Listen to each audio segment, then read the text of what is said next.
Hello everyone, this is Nick and welcome back to another video. Now, I know it has been a long time and I'm really sorry for that, it's been a couple of months, but I am back with another video and today I'm going to show you how to build a wooden backdrop that you can use for taking photos of your paintings or for flat lays on Instagram, whatever you want to use this for. It's a really cool and cheap way of making one.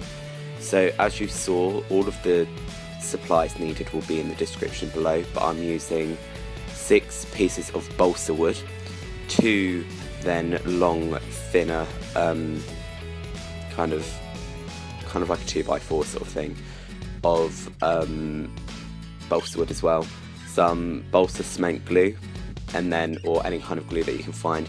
You're also going to need a paintbrush, and I use some burnt umber and black acrylic paint to form the wood stain. Now you can use actual wood stain, but this is just a cheap alternative. So what you're going to want to do is line up your pieces of balsa wood, and you can actually use as many as you want. You can actually make this on any scale, it's completely up to you.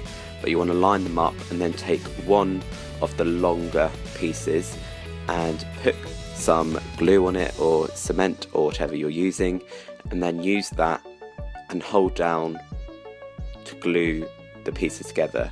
As you can see, I did that one side and then just flipped it over or turned it around, and I'm now doing the other side. So just apply a decent amount of glue, and then I use a bit of cardboard just to spread it out along the stick just to get kind of more of an even coverage. You might want to leave it under some weights or something while it's drying just to make sure that it's really stuck in place. Now what I decided to do to add some extra strength is to get the glue and then go around the outside portion of the wood. This is just to try and make sure it really sticks down and that it's not going to come apart.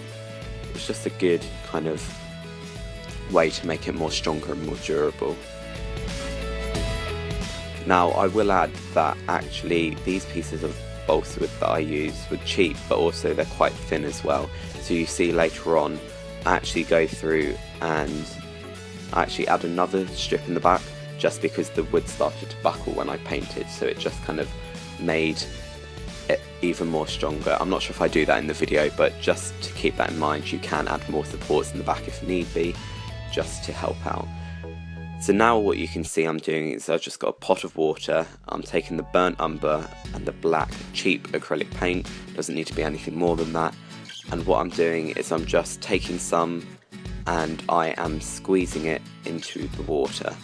Now I wanted more of a darker, rich sort of brown sort of colour, but this can apply to any sort of colour. You could do greens, blues, yellows, whatever kind of colour stain you want. And obviously this isn't wood stain, so it's not going to be as durable or anything, but I'm going to be using this inside mainly, so it doesn't really need to be like water resistant or anything like that. So this is just a cheap way where you don't have to go buy a lot of money on stains. So once you put it in the water, you just want to mix it up real good, kind of mix it all together to make your stain. Look how appetizing it looks. And then what you're going to do is you're then just going to paint the side without the supports on in this colour.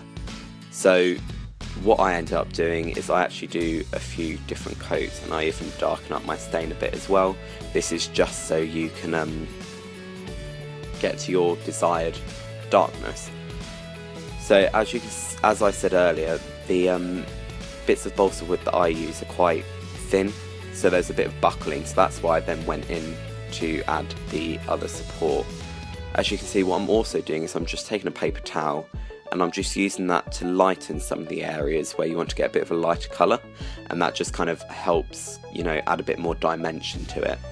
And another thing to add is you don't have to use balsa wood, you could use any sort of wood. To be honest, the wood with the most texture will probably be the best. So you know, you can get pallet wood, that would be really good because that's nice and rough.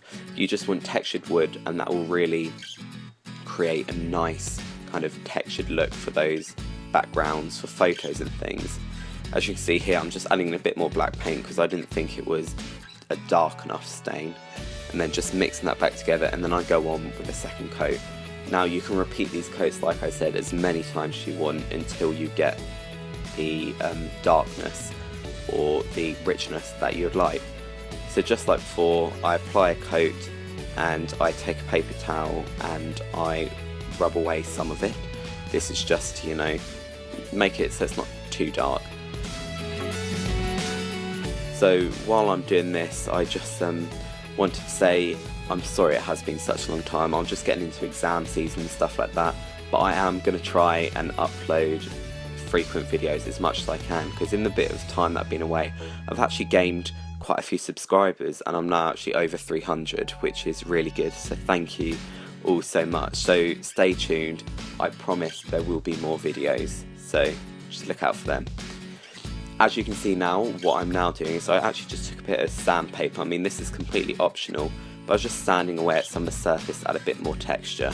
But like I said, if you get a rough textured wood to start off with, it will work a lot better anyway.